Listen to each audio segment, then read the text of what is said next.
Lazy known Bengali audio story চ্যানেলে শুরু হচ্ছে ধারাবাহিকভাবে শ্রীযুক্ত নীরেন্দ্রনাথ চক্রবর্তী মহাশয়ের লেখা ভুতুড়ে ফুটবল।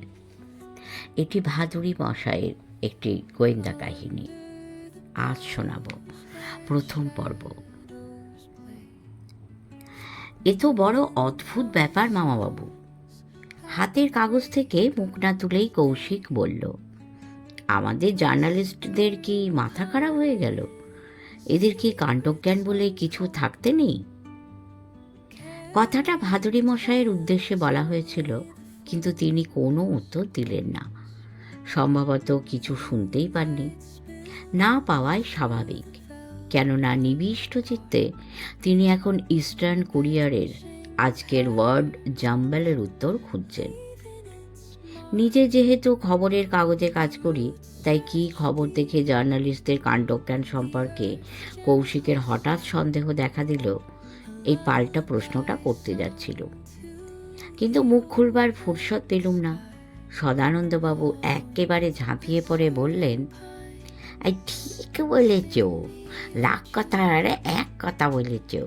আরে ছ্যা, এই তোদের কাণ্ডজ্ঞান দেখতে পাস না চোখের সামনে কি হচ্ছে?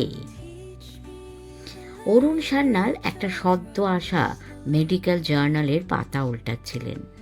সেটা সরিয়ে রেখে বললেন, কি হচ্ছে বোস্তা? বাহ, এই তাও বলে দিতে হবে? সদানন্দবাবু তার গলার পর্দা আরও এক ধাপ চড়িয়ে বললেন, এই শহরটা যে চোর ছেঁচড়ে আর গুন্ডা বদমাশে ভরে গেল মশাই। আজ এখানে ফ্ল্যাটে ঢুকে বন্দুক কুঁচিয়ে ডাকাতি করছে, তো কাল ওখানে দিন দুপুরে বোমা ফাটিয়ে টাকার থলে কেড়ে নিচ্ছে। আর খবরের কাগজের লোকগুলো হয়েছে তেমনি।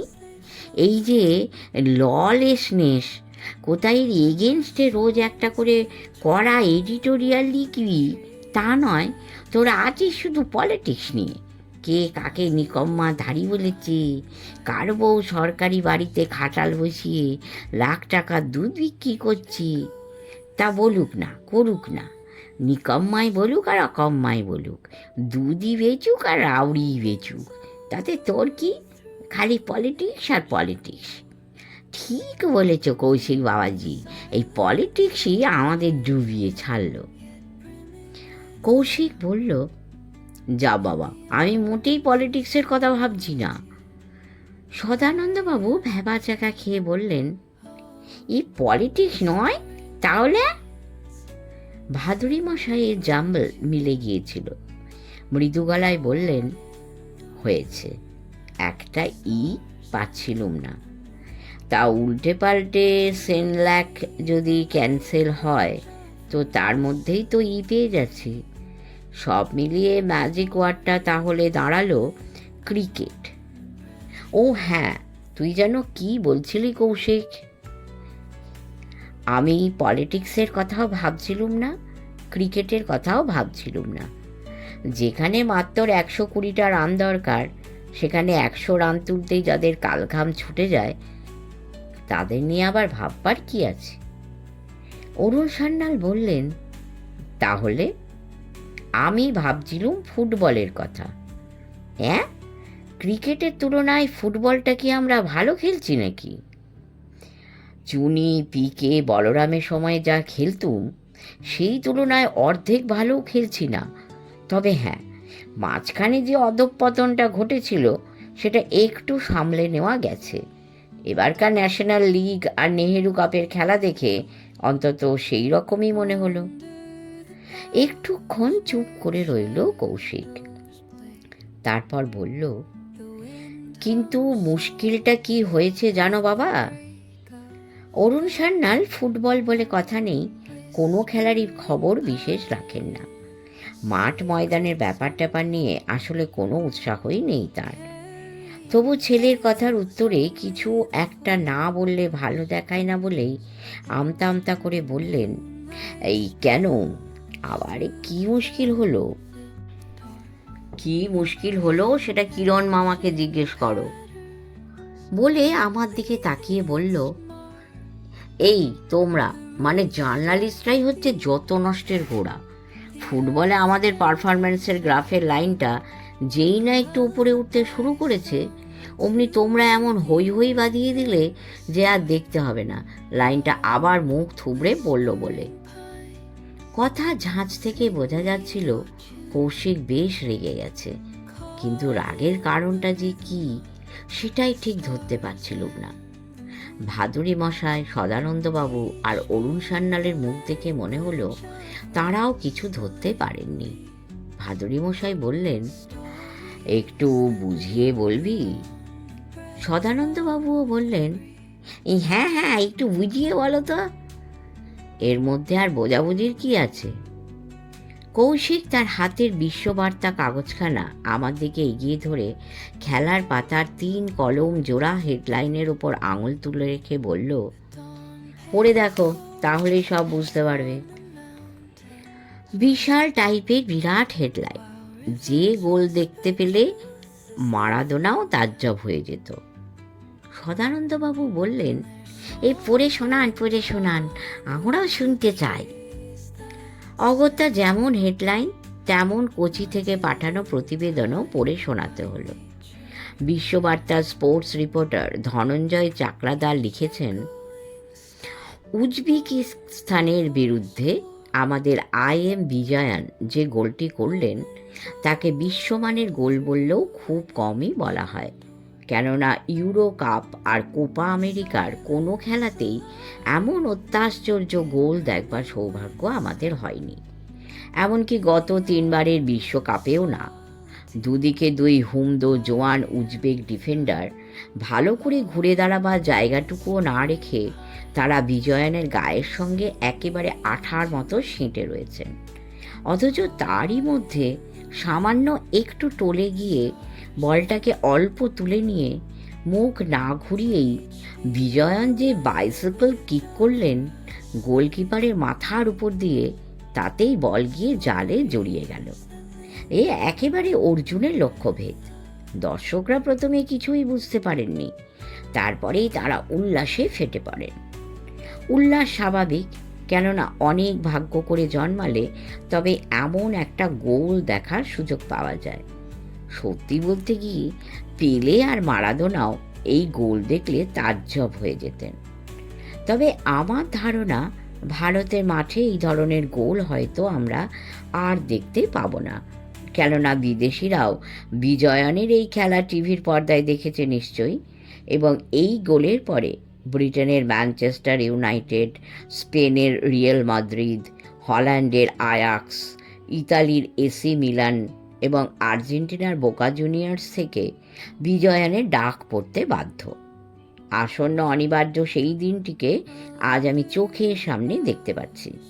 এইসব বিশ্ববিখ্যাত ক্লাবের ধনকুবের কর্তারা যখন চেক বই হাতে নিয়ে বিভিন্ন ইন্টারন্যাশনাল এয়ারলাইনের জাম্বো জেট থেকে দিল্লি, কলকাতা, মুম্বাই কি চেন্নাই এয়ারপোর্টে এসে নামবেন ও নেমেই কানেক্টিং ফ্লাইট ধরে যাত্রা করবেন তিরুবনন্তপুরমের দিকে, এবং থাক কিরণ মামা, আর পড়ার দরকার নেই। পুরো সেন্টেন্সটা কমপ্লিট করার আগেই কৌশিক আমাকে থামিয়ে দিয়ে বলল, যেটুকু পড়েছ তাতেই তোমাদের জার্নালিস্টদের কাণ্ডজ্ঞানের বহরটা টের পাওয়া যাচ্ছে। এরপরে তুমি নিজেই বোধহয় বিষম খেতে শুরু করবে। কাগজ থেকে মুখ তুলে দেখলুম ভাদুরী মশাই আর অরুণ সান্যাল মুখে রুমাল চাপা দিয়ে হাসির বেগ সামলাচ্ছেন। তারই মধ্যে সদানন্দ বাবুকে দেখে একটু অবাক হতে হলো, কেননা একমাত্র তাঁরই মুখে হাসি নেই। গম্ভীর গলায় বললেন, এতে এত হাসির কি আছে? কৌশিক বলল, নেই, তার মানে আপনিও মনে করেন যে ভালো একটা গোল করেছে বলেই বিশ্ববিখ্যাত এইসব ক্লাব অমনি বিজয়নকে নিয়ে কাড়াকাড়ি শুরু করে দেবে? ভাদুরী মশাই বললেন, ডেসক্রিপশন থেকে তো মনে হচ্ছে, মানে অন্য সব কাগজও দেখলুম, তাতে তো বলতেই হয় যে গোলটা সত্যিই চমৎকার দিয়েছে।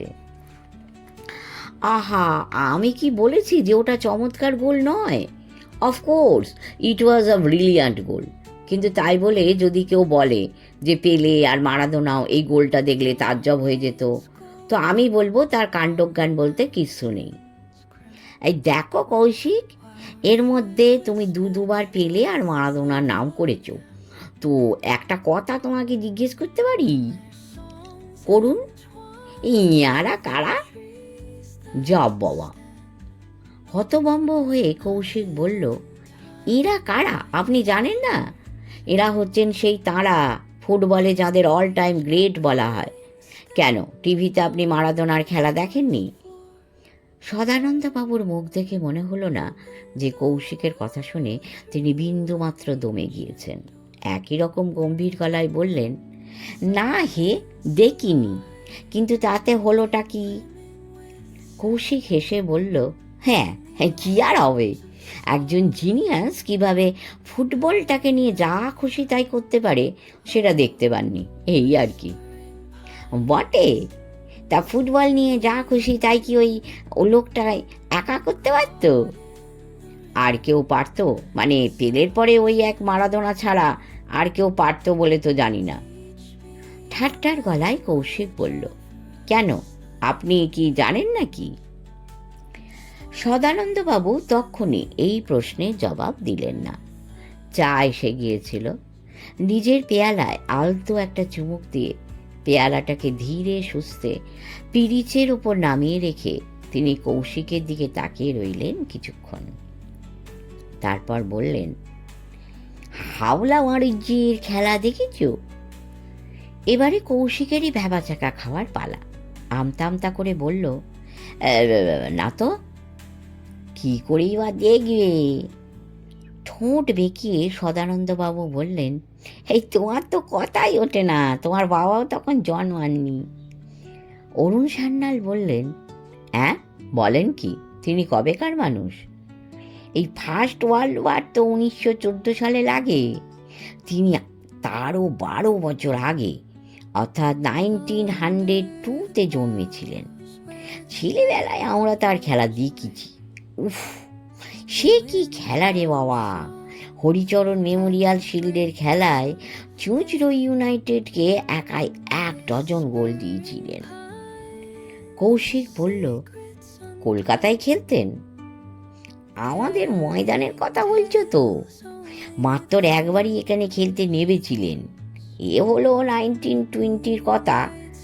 গোড়া টিমের সঙ্গে ফ্রেন্ডলি ম্যাচ। সাহেবগুলোকে তাতে এমন কাঁদিয়ে ছাড়েন যে সেই রাত্রি হুগলির ম্যাজিস্ট্রেটের কাছে তারা একজন মেসেঞ্জার পাঠিয়ে দেয়। মেসেঞ্জার গিয়ে হাকিমকে বলে, stop this Hawla মারুজ্জে defence of India আইনে ওর মুভমেন্ট রেস্ট্রিক্ট করো। ওকে যদি কলকাতায় আসতে দাও তো এখানে ল অ্যান্ড অর্ডার মেনটেন করা যাবে না। ব্রিটিশ গভর্নমেন্টের প্রেস্টিজ একেবারে পাংচার করে দেবে। ব্যাস, হাওলা মারুজ্জে তারপর দিন তারকেশ্বর লাইনে নসিপুরে তাঁর বাড়িতে ফিরতেই হুকুম জারি হয়ে গেল যে হুগলি জেলার চৌহদ্দি ছেড়ে তিনি কোথাও যেতে পারবেন না। তার ফল কি হলো ভাবতে পারো? কি হলো? 1920-তেই মোহনবাগান পর্দার সেকেন্ড টাইম আইএফএ শিল্ড জেতার যে চেষ্টা চালাচ্ছিল, আর তার জন্যে হাওলা মারুজ্জেকে টিমে ঢোকাবার ব্যবস্থা একেবারে পাকা করে ফেলেছিল, সেটা সাকসেসফুল হলো না। এইসব কথা আপনি কার কাছে শুনলেন? কেন, আমার বাবার কাছে। চায়ের পেয়ালায় শেষ চুমুক দিয়ে সদানন্দবাবু বললেন, হে বাপধন, সারা জীবন সাহেব চড়িয়ে খেয়েছি। সাহেব চিনতে আমার আর বাকি নেই।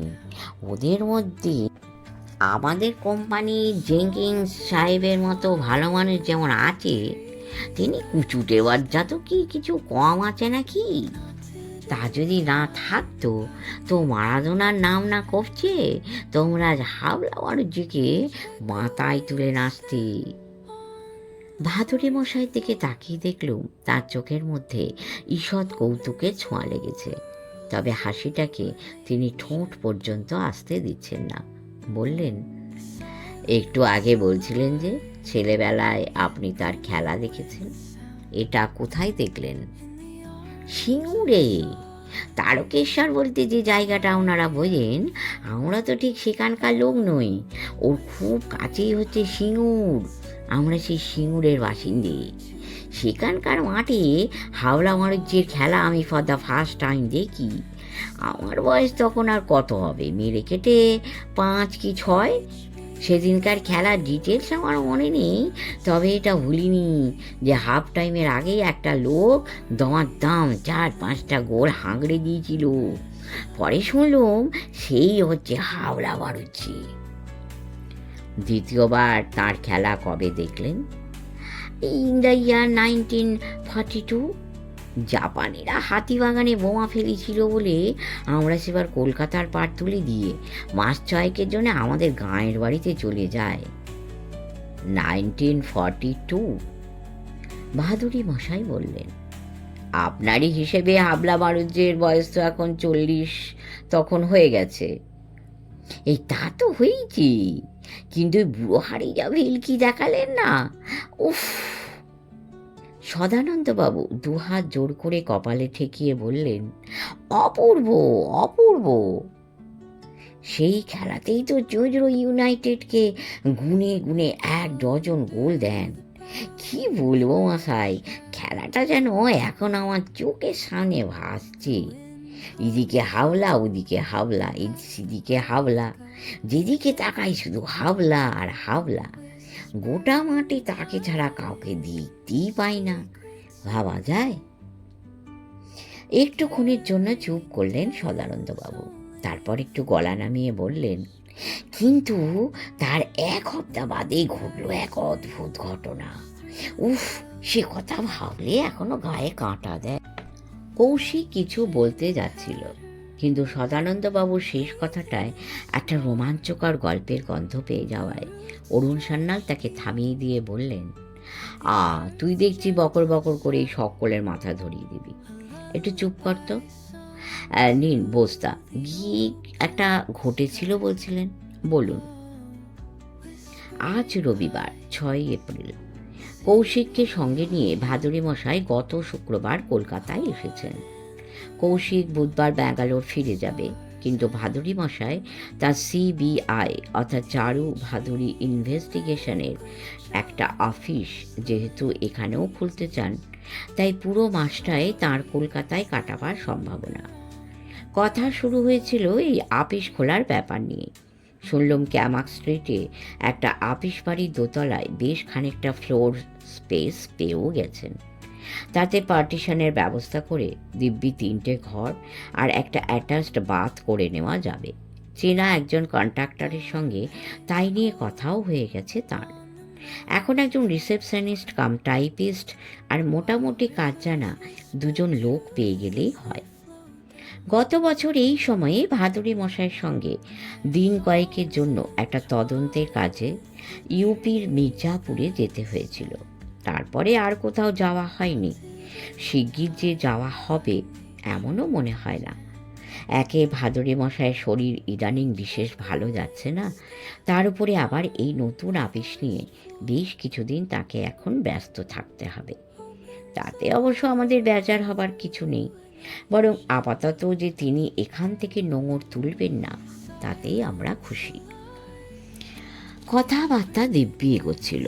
ইতিমধ্যে 1 গাদা খবরের কাগজ এসে যাওয়ায় সবাই তার উপরে হুমড়ি খেয়ে পড়ে। ভাদুরী মশাই ইস্টার্ন কুরিয়ারের ফার্স্ট পেজের হেডলাইনগুলো দেখে নিয়ে ভিতরের পাতা খুলে জাম্বেলের সমাধান করতে লেগে যান। সেন্টারে যুক্তফ্রন্ট থেকে কংগ্রেসের সমর্থন প্রত্যাহারের ফলে দেশের রাজনীতি এবার কোন দিকে মন নেবে তাই নিয়ে অরুণ সান্যাল, কৌশিক, সদানন্দবাবু ও আমার মধ্যে আলোচনা চলতে থাকে। অরুণ সান্যাল তাতে বিশেষ উৎসাহ না পেয়ে খানিক বাদে একটা মেডিকেল জার্নাল টেনে নেন। কৌশিকও ধুর রাজনীতি আবার ভদ্রলোকে করে নাকি বলে খেলার পাতায় চলে যায়। আর তারপরে পরেই তোলে সাংবাদিকদের কাণ্ডজ্ঞান নিয়ে সেই প্রশ্ন, যার উল্লেখ একেবারে গোড়াতেই করেছি। অরুণ সান্যাল বললেন, কি বস্তা, চুপ করে আছেন কেন? গায়ে কাঁটা দেওয়ার মতো কি হয়েছিল বলুন, এইভাবে দগ্ধে মারবেন না প্লিজ। মালতী রান্নার কাজে ব্যস্ত, তাই পার্বতী মানে কাজের মেয়েটিকে দিয়ে ইতিমধ্যে সে 1 প্লেট পকোড়া পাঠিয়ে দিয়েছিল।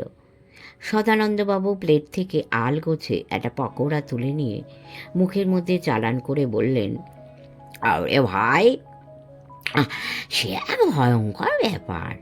ওই যে খেলার কথা বললুম না, তার 1 সপ্তাহ বাদেই কামারকুণ্ডুর যজ্ঞেশ্বর শিল্ডের সেমিফাইনালে আমাদের সিঙ্গুরের টিম নামাতে হবে এগেনস্ট গুপ্তিপাড়া বুলেটস। তো হাবলার সেদিনকার খেলা দেখি আমাদের সিঙ্গুর অ্যাথলেটিক ক্লাবের সেক্রেটারি রতনমণি সাঁতরা বললেন, কোনো কথা নয়, এই নাও 50টি টাকা, এ আমি নিজের গাঁট থেকে দিচ্ছি। এই টাকা নিয়ে কাল সকালেই নসিপুরে গিয়ে হাবলা বাণিজ্যকে হায়ার করে ফেলো, নয়তো গুপ্তিপাড়ার যা মারকাটারি টিম, সেমিফাইনালেই তারা আমাদের কাঁদিয়ে ছাড়বে। তো তাই হলো। ভাতুড়ি মশাই বললেন, তাই হলো মানে? গুপ্তিপাড়া আপনাদের কাঁদিয়ে ছাড়লো? আরে না মশাই, তাই হলো মানে হাওলাকে আমরা হায়ার করে ফেললুম। আর সেমিফাইনালের খেলায় কোথায় গুপ্তিপাড়া আমাদের কাঁদিয়ে ছাড়বে তা নয়, হাফ টাইমের আগে 7-7টা গোল খেয়ে তারাই হাপুজ নয়নে কাঁদতে লাগলো। তাদের ক্যাপ্টেন এসে বলল, মশাই ম্যাচটা আমরা সারেন্ডার করে দিচ্ছি। হাবলার 7th গোলটা আটকাতে গিয়ে আমাদের গোলকিপারের পাঁজরার একখানা হাড় বোধহয় ভেঙে গেছে, রাইট আউট ন্যাংচাচ্ছে। লেফট ব্যাকেরও কিছু একটা হয়েছে নিশ্চয়ই, নয়তো ওরকম নেতিয়ে পড়ে কাঁদরাতো না। এবারে আমাদের ভালোই ভালোই বাড়ি ফেরার ব্যবস্থা করে দিন। ব্যাস, ড্যাং ডিঙিয়ে আমরা ফাইনালে উঠে গেলুম। অরুণ সান্যাল বললেন, তারপর ফাইনালে ক গোলে জিতলেন? সদানন্দবাবু নিম পাতা চেবানো মুখ করে বললেন, এই জিতলুম কোথায়, এরে ভূত হয়ে গেলুম বাঁশবেড়ের হংসেশ্বরী স্পোর্টিং ক্লাবের কাছে। সেমিফাইনালে 7 গোলে জিতেছিলুম, তাও আর্ধেক খেলা বাকি থাকতেই। আর ফাইনালে খেয়ে গেলুম 8 গোল। কামারকুণ্ডুর স্পেকটেটাররা একেবারে ছ্যা ছ্যা করতে লাগলো। তার মানে হাবলা বাড়ুর জেগে আপনারা ফাইনাল খেলার দিন মাঠে নামাতে পারেননি? না মশাই, পারিনি। অবশ্যই সেমিফাইনালের দিনও যে তিনিই মাঠে নেমেছিলেন তাও বলতে পারছি না। তার মানে? প্লেট থেকে আরেকটা পকোড়া তুলে মুখের মধ্যে ফেলে দিয়ে সদানন্দবাবু বললেন, আহ, বেড়ে করেছে। সকালে আমার 2nd কাপ চা খাওয়া হয়ে গেছে ঠিকই, তবে কিনা এর সঙ্গে আরেক কাপ চা হলে মন্দ হতো না। ভাদুরী মশাই হেসে বললেন, এসে যাবে এসে যাবে, তার আগে গপ্পটা শেষ করুন তো। সেমিফাইনালের দিন কে তাহলে মাঠে নেমেছিল? তা যদি বলতে পারতুম তবে তো লাটা চুকেই যেত, কিন্তু বলতে পারছি কোথায়। অরুণ সান্যাল সেই একই কথার পুনরাবৃত্তি করলেন। তার মানে? কাজের মেয়েটি দ্বিতীয় রাউন্ডে চা দিয়ে গেল। ট্রে থেকে লিকারের কাপটা তুলে নিয়ে তাতে আলতো করে ঠোঁট ঠেকিয়ে সদানন্দবাবু বললেন,